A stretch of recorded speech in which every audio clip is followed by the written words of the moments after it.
Jaya Radha Madhava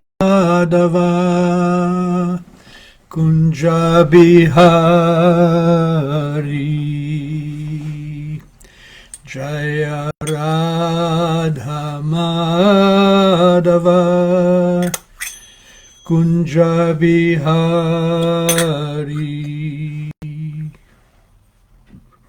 Jaya Gopi Janaballabha Girivaradhari.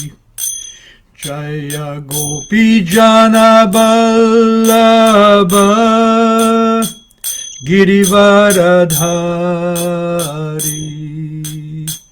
Yashodanandana Braja Janaranjana. Yashodanandana Braja Janaranjana. Jamuna Tira Vanachari. Jamuna Tira Vanachari. Jaya Radha Madhava Kunja Bihari. Jaya Radha Madhava Kunja Bihari.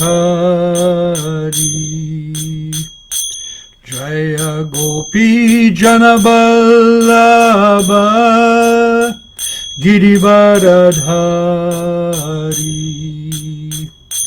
Jaya Gopi Janaballabha Girivaradhari. Yashodanandana Braja Janaranjana. Yashodanandana Braja Janaranjana. Jamuna Tira Vanachari. Jamuna Tira Vanachari. Jaya Radha Madhava Kunja Bihari. Jaya Radha Madhava Kunja Bihari. Jayam Vishnupada Paramahansa Paribrajakachaja Astotara Sata Shri Srimadesi Bhaktivedanta Swami Shri Prabhupada Ki Jai. Ananta Koti Vaishnava Vrinda Ki Jai. Namacharya Haridas Thakur Ki Jai. Prem se kaho Shri Krishna Chaitanya Prabhu Nityananda Shri Advaita Gadadhar Shri Vasadi Gaura Bhakta Vrinda Ki Jai. Jamuna Mai Ki Jai, Ganga Mai Ki Jai, Bhakti Devi Ki Jai, Tulsi Devi Ki Jai, Samaveta Bhakta Vrinda Ki Jai. All glories to the assembled devotees. All glories to the assembled devotees. All glories to the assembled devotees. Bhagavad Gita, chapter 3, verse 4. Na karmanam anarabhan naishkarmyam purushosnute nacha sanyasanadeva siddhim samadhigacchati. Na karmanam anarambhan naishkarmyam yam purushosnute nacha sanyasanadeva siddhim samadhigacchati. Na karmana manarambam naishkarmyam purushosnute nacha sanyasanadeva siddhim samadhigacchati. Na karmanam anarambhan naishkarmyanam purushosnute nacha sanyasanadeva siddhim samadhigacchati. Translation and purpose by Srila Prabhupada.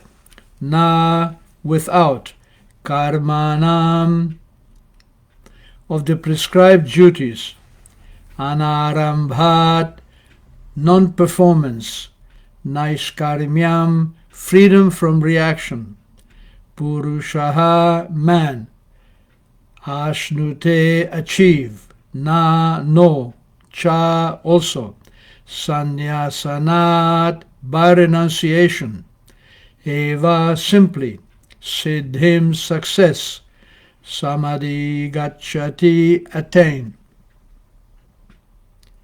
Translation. Not by merely abstraining from work can one achieve freedom from reaction, nor by renunciation alone can one attain perfection. Purport. The renounced order of life can be accepted upon being purified by the discharge of the prescribed forms of duties which are laid down just to purify the heart of materialistic men. Without purification, one cannot attain success by abruptly adopting the fourth order of life, sannyas. According to the empirical philosophers, simply by adopting sannyas or retiring from fruitive activities, one at once becomes as good as Narayana. But Lord Krishna does not approve this principle. Without purification of heart, sannyas is simply a disturbance to the social order. On the other hand, if someone takes to the transcendental service of the Lord, even without discharging his prescribed duties, whatever he may be able to advance in the cause is accepted by the Lord, Buddhi Yoga. Swalpam api asya dharmasya trayate mahato bayat. Even a slight performance of such a principle enables one to become and to overcome great difficulties.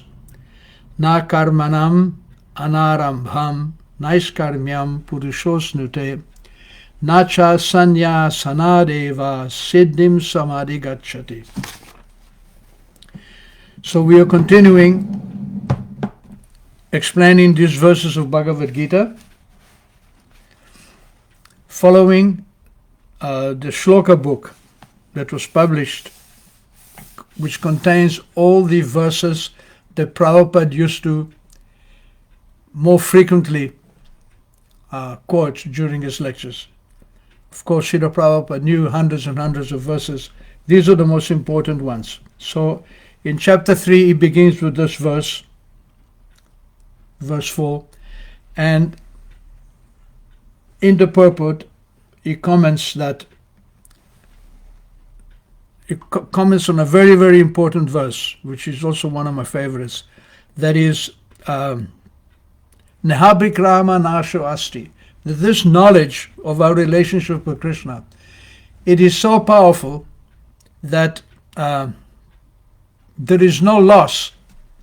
Once you make a connection with Krishna, once you wake up, your original understanding that everything belongs to Krishna, we also belong to Krishna. Krishna is our eternal Father, our eternal friend, our eternal Master. He is the supplier of all our needs. Once we understand this, there is no loss. Nehabikramanasho asti. Even if it is just a little path, it is just like a little attempt you make towards someone who loves you. That is very much appreciated. Krishna never forgets us. We may forget Krishna because we are foolish and tiny. We forget the big picture. We become absorbed in the little world in which we live. Just like a child. Little child, he plays in his room. He has a little kitchen, a little living room, little chairs, and a little girl, little children, they play house. And or sometimes the boys, they play king and subjects. They elect one of the boys to become king, and the boy is thinking, now I am king. But these are just playful activities. They have no meaning in the actual span of the child's life. The parents know this. Therefore, they let the children play. But when it comes to eat or to go to school and be educated, then, come on, my little boy, little girl, let's go. They take charge. They don't stop loving their children, although their children have no conception of love. We are just like children in relationship with Krishna. We have no conception of how to love Krishna. Yet he loves us, and it is proven by the fact that he supplies everything we need. Eko bahunam yo vidadati kaman. That is one of the definitions of God. That he, among the very many eternals, he has a special quality that one, God, supplies the needs of everybody else. We cannot supply anything. We are born with nothing. We leave with nothing. We are dust and we become dust. That is our body. As spirit souls, we can only manipulate the material energy, but we cannot create. We cannot create a grain of rice. We cannot create anything in material nature. All the arrangement is already in place from the moment we take birth. Not just for human beings, but also for animals. Human beings don't have to work like asses. Look at the animals.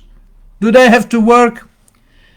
Little bird, he has all facilities in the tree. He has his nest. He knows where there is fruit. He knows where there is berries to eat. He has nice feathers so that he's cooled in the summer and kept warm in the winter. His sex life is already guaranteed, because when an egg is born, 2 eggs are born, 1 male, 1 female. So the birds, they don't have to work 9 to 5 in a factory. They don't have to give up their independence. They can fly here and there. And sometimes when we look at the birds and we think, oh, how I wish I could fly in the sky. But you can. You can fly in the sky if you take shelter of Krishna's energy. The bird's quality is that he is totally controlled by the arrangement of Krishna. He doesn't pretend to be anybody else. He acts as a bird, and therefore all his needs are supplied. So, when you get this knowledge, even a little bit of this knowledge, it is so powerful that there is no loss. It is swalpam asya, swalpameva asya dharmasya.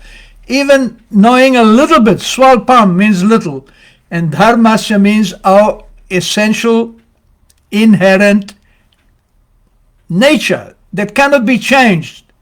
We may overcome this nature. We may not overcome. We may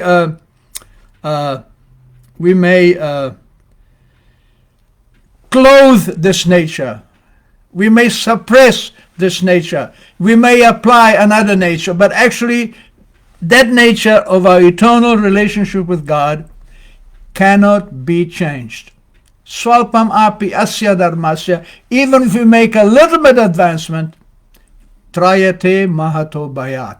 We become free from the greatest fear. What is the greatest fear? The greatest fear is that I forget God and I take another birth again and again in the material world, devoid of God consciousness. It doesn't matter if you take many births in the material world. It doesn't matter if you remain in the material world, as long as you remember your relationship with Krishna. Because when you remember your relationship with Krishna, you don't live in the material world. You are on the way to the spiritual world. Because as soon as you awaken your connection with Krishna, Krishna takes charge of you and he makes sure that you come back to home, back to Godhead. Just like a child, when he grows up, he may leave his home, he may leave the authority of his father, he may leave the protection of his family and go off on his own, and nobody can help him. He will meet good and bad. But if he comes back to his home, he is guaranteed that his father will take care of him and will gradually support him and help him to achieve the goal of his life. Now, our material fathers may not and generally do not know what is the real goal of life. But our Supreme Father, Krishna, he doesn't forget. Therefore he says, swalpamapi, even if you make a little advancement. What does this little advancement means? That you decide to go back to Krishna's house. That you decide to go back to Krishna's protection. This is the little advancement. When that happens, Krishna takes charge and you are guaranteed a progressive path back home, back to Godhead. Nice example is the example of King Bharat. King Bharata was a very young man, 24 years old, very powerful king. He was an unopposed emperor of this world, but he became so attached to Krishna, Uttama Shloka Lala Saha. Lala Saha, he has such a great amount of attachment to Krishna, who is called Uttama Shloka, that the glorification of Krishna is the most wonderful poetry. Uttama Shloka, the greatest Uttama, the greatest poetry away from ignorance.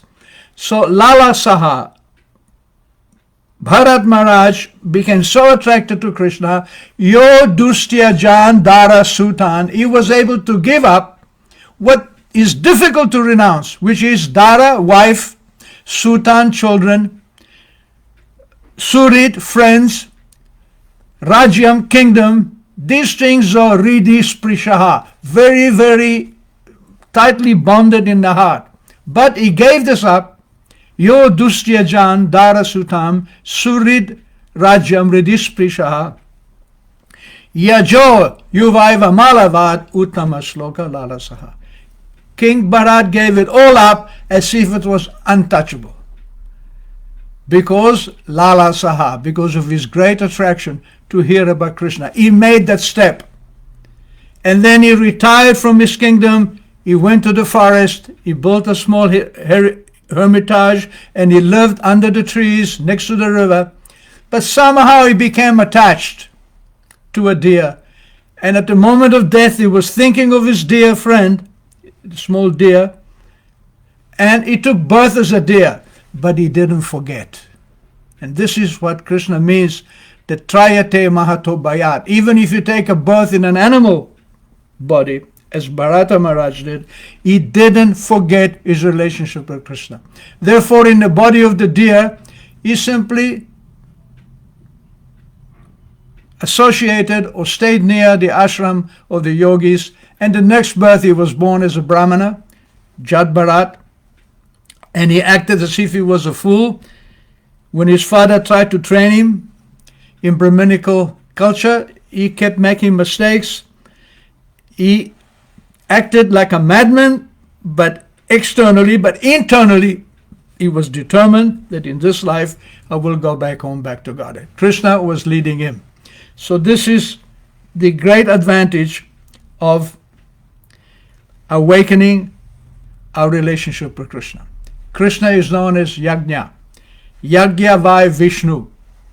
In the Vedas it is said that Yajna or sacrifice is synonymous with Vishnu. Why is that? Because Vishnu is the controller of everything. Aham sarvasya prabhavo, Krishna says. Everything is manifested from me. Matta sarvam pravartate. Everything belongs to me and everything is coming from me. Iti matva bhajante mam Buddha bhava samam vitaha. One who understands this is Buddha bhava, is actually intelligent. So don't get sidetracked into the material world. Understand that we are dependent upon the mercy of a superior power. Therefore Krishna says, surrender to that power. That power is within your heart as the super soul. Everyone can attest that within his heart there is this conscience, this little voice that he can turn to when he needs. When people are in great difficulty, if they are pious, they pray to God. And if they always know that God is within the heart. So when you understand that God is everywhere and within your heart and he is ready to help you, then you can understand his position as Yajna. So further along in this chapter 3, on verse 9, Krishna says, Yajna artat karmano anyatra lokoyam karma bandhana. That whatever work you do in the material world, you should do it for the pleasure of Yajna, for the pleasure of the proprietor, for the pleasure of God, because it's the supreme controller. He's the supreme provider. Whether we like it or not, we are totally dependent. That is a reality. Thinking we are independent of God, thinking we can do whatever we want, that is illusion. The reality is that we are dependent on God. Therefore, Krishna says, if you don't perform your activities according to the program established by God, then karmano lokoyam karma bandhana. That work will bind you. That work of illusion will bind you. As I said, it's the same example. If a young boy leaves his home and he becomes entangled in work independently of his father, then he may meet good or bad. But if he comes back to his home under the protection of his father, he is guaranteed to always receive good, because the father actually loves the child. And Krishna actually loves us. We know that because he's always with us. He's our best friend. He's a Bhokta, Sarvaloka Maheshwaram, Suridam Sarva Bhutanam. He is a friend of every living entity, because he goes with every living entity wherever the living entity goes. He stays with him in the heart. When we die and we leave this body, we leave together with Krishna.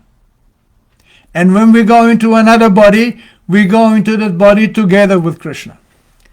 It may be an exalted birth, it may be a demoniac birth. We may be born as kings, or we may be born as animals. We may take birth as cats or dogs or demigods, but wherever we go, Krishna will go with us. We may remember him or forget him. He doesn't forget us. And that is the test of love. That Krishna doesn't forget us, even though we forget him. We may even curse him. We may even deny his existence. But he doesn't stop supplying our needs.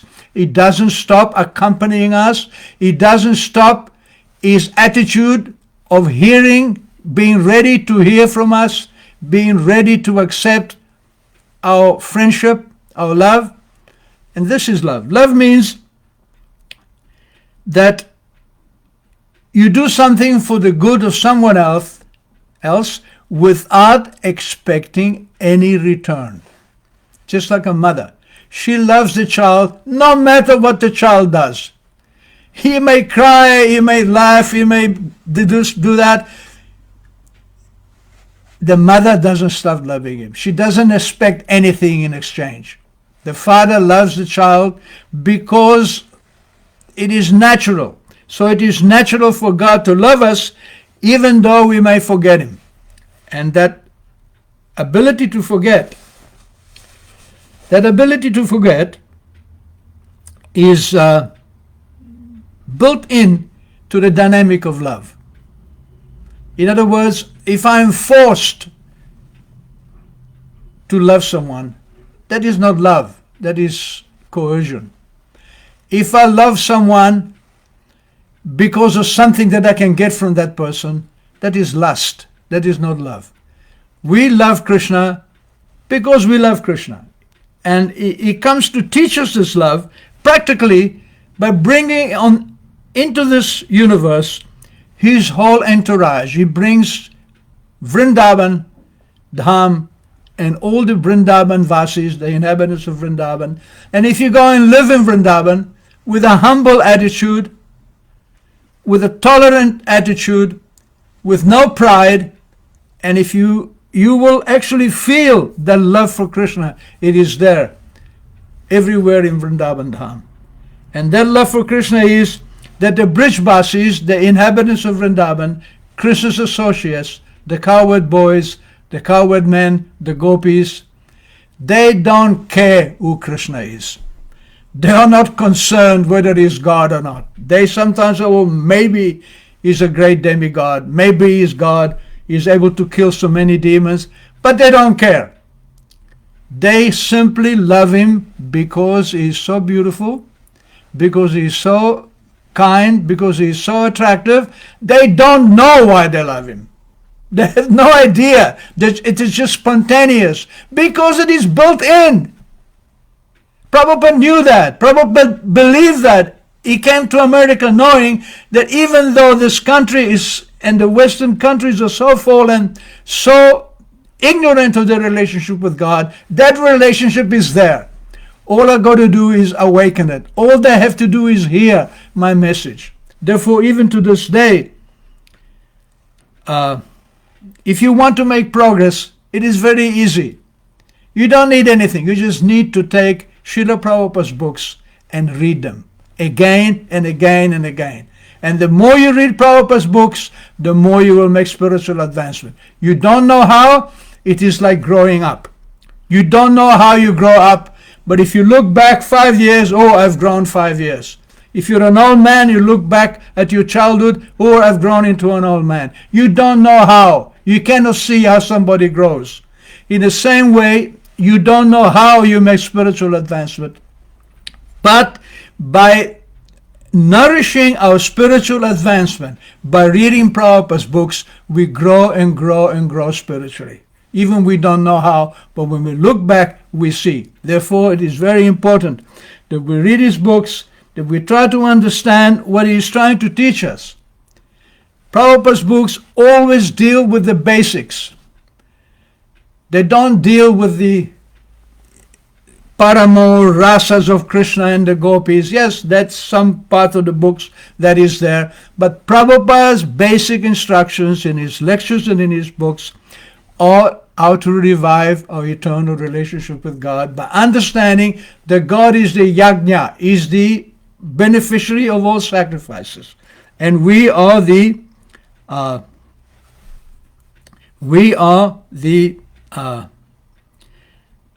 cooperators of God.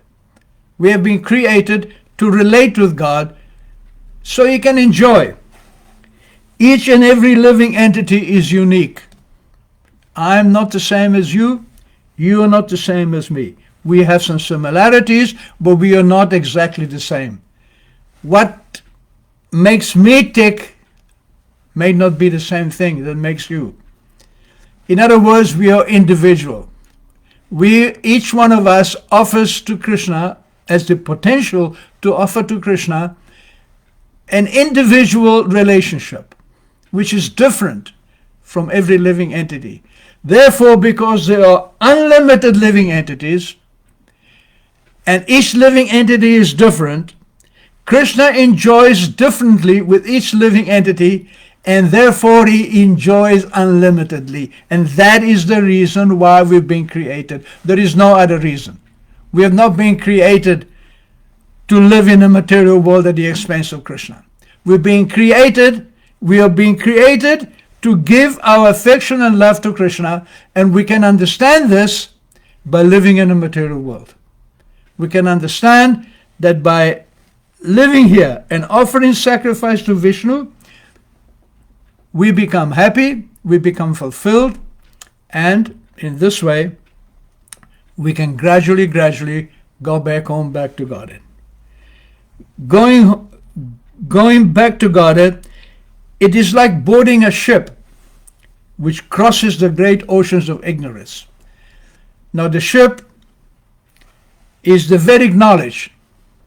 There is so much knowledge about the Vedas, and that is the container that can take us across the ocean, the ship.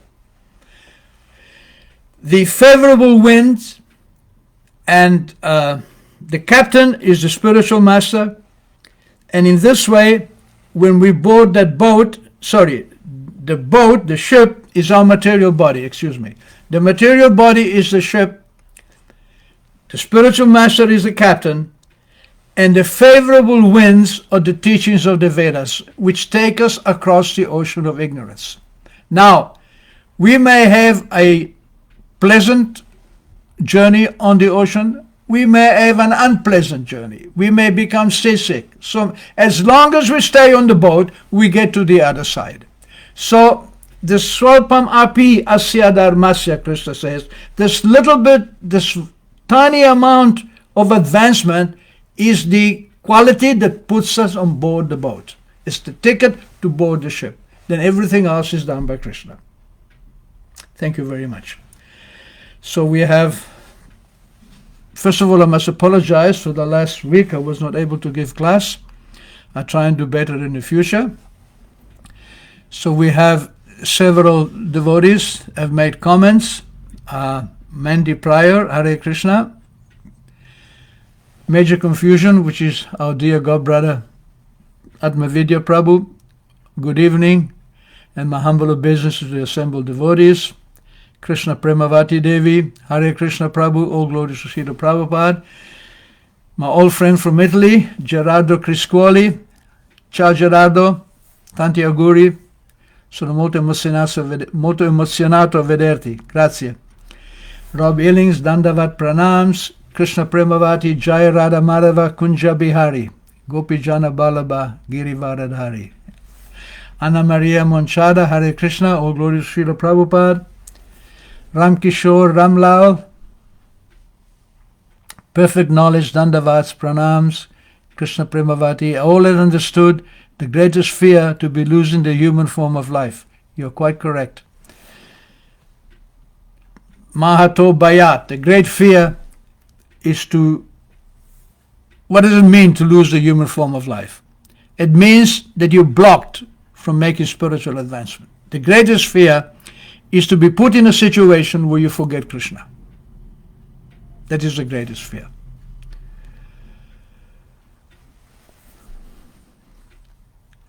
Gudakesha Hare Krishna, Krishna Premavati comments,